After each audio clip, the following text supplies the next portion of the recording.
Hi, Assalamualaikum. My name is Nazira Husna Mitinisa. My metric number is DHM212301. So today I'm going to presenting to you about people's awareness on halal foods and products, which is the content is potential issues and for policymakers. So this presentation is for subject halal ethics and Toyiban concept in products service, which is the code subject is DHM1233. So without wasting any time, I'm going to start my presentation. So the agenda for the presentation today is I'm going to talk first about the introduction, and then we're going to discuss about growing demand for halal foods or products in Malaysia, and then we're going to go through about conceptualizing awareness, and lastly I'm going to say to you about the conversion.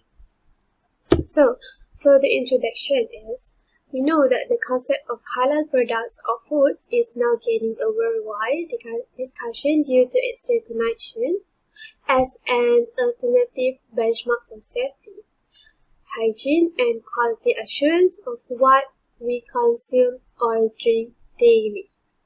Thus, products or foods that are produced in line with halal prescriptions are readily acceptable by Muslim consumers as well as consumers from other religions.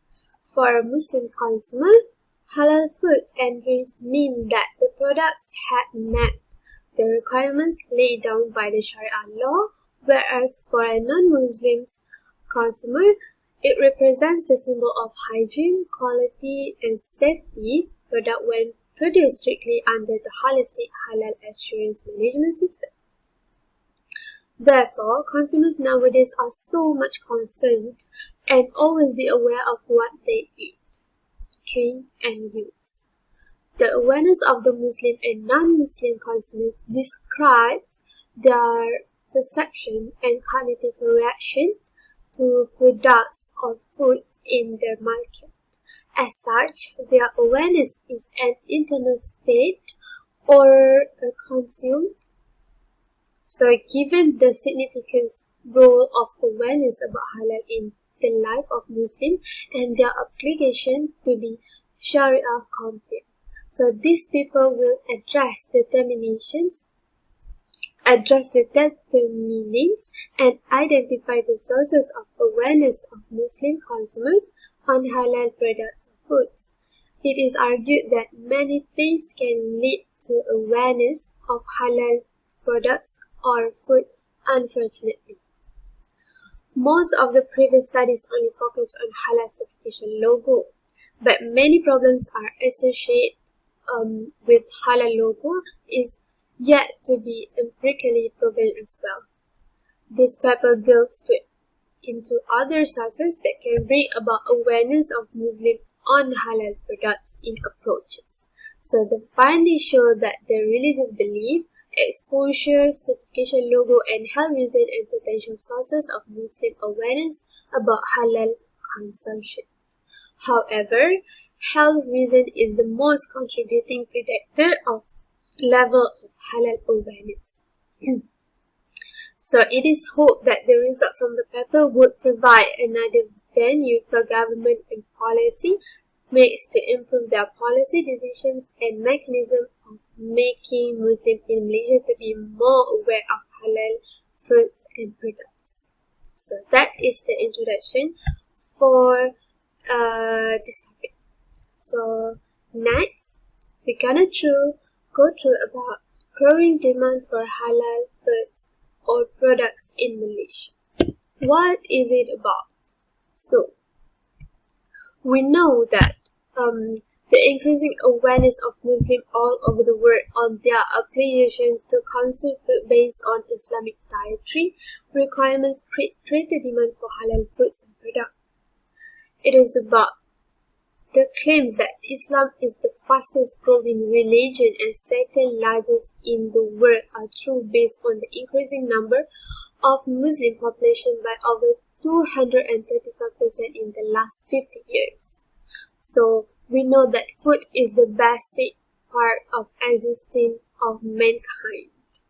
Okay, so food consumed by Muslims that meets the Islamic dietary code is called halal food. And then the increasing awareness of Muslims all over the world on their occasion to consume food based on Islamic dietary requirements.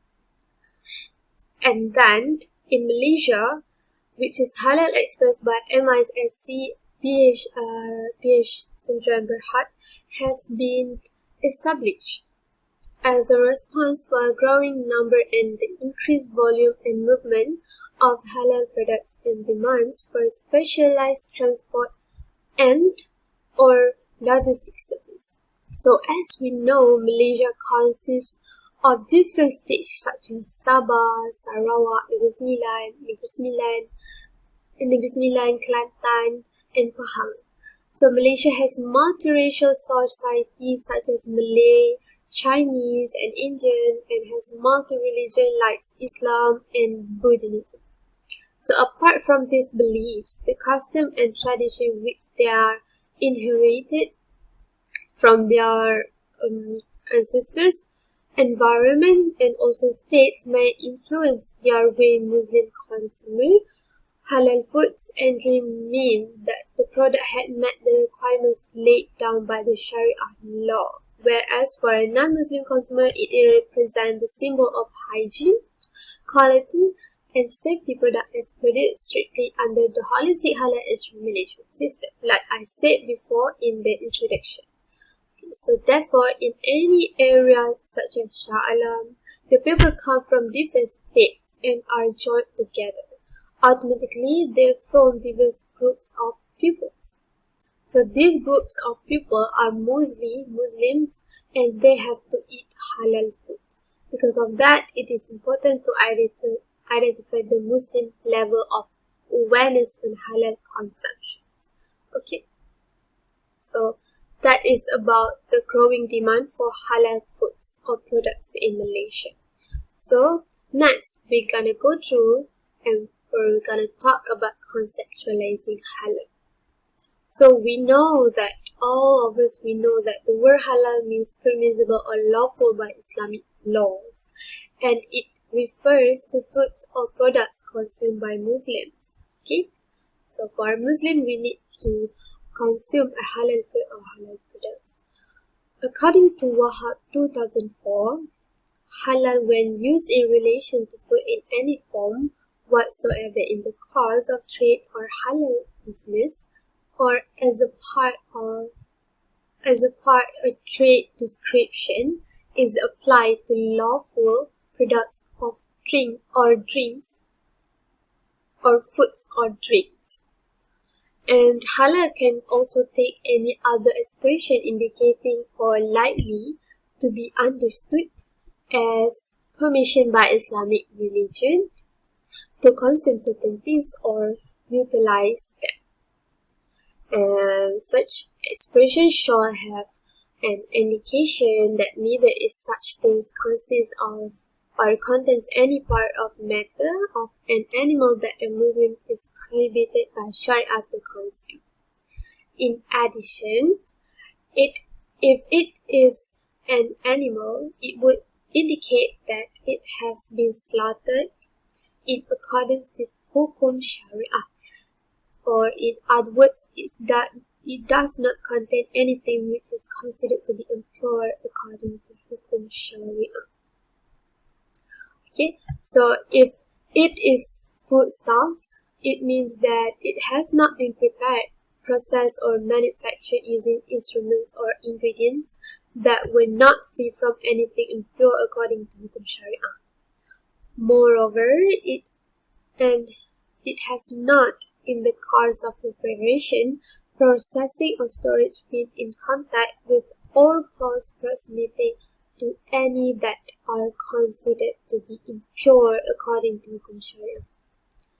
Thus, in Islam, all foods are considered halal except the following, which is haram. Okay? For example, swine or pork and its byproducts, animals improperly slaughtered or dead before slaughtering, animals killed in the name of anyone other than Allah subhanahu wa ta'ala, and drinks such as alcohol and intoxicants. So haram also covered carnivores animals, which is birds of prey and land animals without external ears, blood and blood byproducts, and foods contaminated with any of the above mentioned products as they are raised to eat or drink halal, hygiene and safe foods or products. Okay? So that is about the conceptualizing halal in this topic. So next, we're gonna talk about the conceptualizing awareness. What is the conceptualizing awareness actually? So what it is about? Well, according to Randolph 2003, the word awareness means that the knowledge or understanding of particular subject or situation. The word awareness in the context of halal literally means having special interest in or experience of something and or being well informed of what is happening at the present time on halal foods, drinks, and products. Okay? As such, awareness describes human perception and cognitive reaction to a condition of what they eat, drink, and use. Subjectively speaking, awareness is a relative concept where a person may be partially aware, subconsciously aware, or may be acute aware of an issue relating to halal aspect of what is permitted by Allah. It may be focused on an internal state, such as a visceral feeling or an external events or issues by way of sensory perceptions. So awareness also provides the raw material to develop subjective ideas about one's experience related to something. Also, awareness about something is therefore a basic part of human existence. On top of everything is the self-awareness. Okay, so awareness means one exists as an individual with private thoughts about the state of something, and therefore different people have different level of awareness about something. Okay, we know that. Or in other words, awareness is the process of informing the general population or increasing level of consciousness about risk related to anything that could endanger human life and how people can act to reduce their exposure to it. So awareness in the context of halal can be conceptualized as the informing process to increasing the levels of consciousness toward what is permitted for Muslims to eat, drink, and use. Okay, so that is about conceptualizing awareness. So now we go to the conclusion. For the last slide, I'm going to talk about the conclusion. So it can be concluded that the level of awareness and concern about halal food and product consumptions among Muslims is gaining impetus, as obviously shown by the findings of the study. The growing demands for halal consumption is aided by a number of potential factors or sources identified, which include their religious beliefs, exposure, role played by the halal certification via halal logo or label, and halal related reasons. So the results of paper have been established by modeling between these factors and levels of awareness on halal. So given the fact that Malaysia consists of different races with multi-religion that lead to different beliefs, customs and traditions, this difference may be influence their way of living, especially in eating habit, perception, and attitude towards foods and products items for consumptions. And the paper also highlights some potential issues for future direction of food and products. The paper also highlights some potential issues for future direction of food and product policies in Malaysia. Some of the potential issues include lack of global standard for halal logo or label and monitoring the processing stages after certification has been issued to a company. As identified in the paper, the motivation of the different actors within the halal chain, technical constraints, economic necessities, or cultural choices are crucial issues in this paper for policymakers to be addressed. In addition, pertaining to this matter, the paper draws the attention of the policymakers to a point that actors such as breeders, slaughterhouse, certifying agencies, retailers, consumers and religious representatives are in most cases have different stakes in and viewpoints on halal production and processing. Okay, so which may jeopardize the economic potential of the halal market in the future. Hence, some policy actions are needed to be established as governance of halal is unsystematic by the government in Malaysia. Finally, although the legislation made by the government would eliminate the problem of fake halal certificates from unreliable sources, yet policy mechanisms are needed to secure the confidence of Muslims in certifying products with several legislation in place for the protection of consumers in terms of halal foods and products. So that's all for my presentation today. So thank you for listening to my presentation. I hope you guys enjoyed.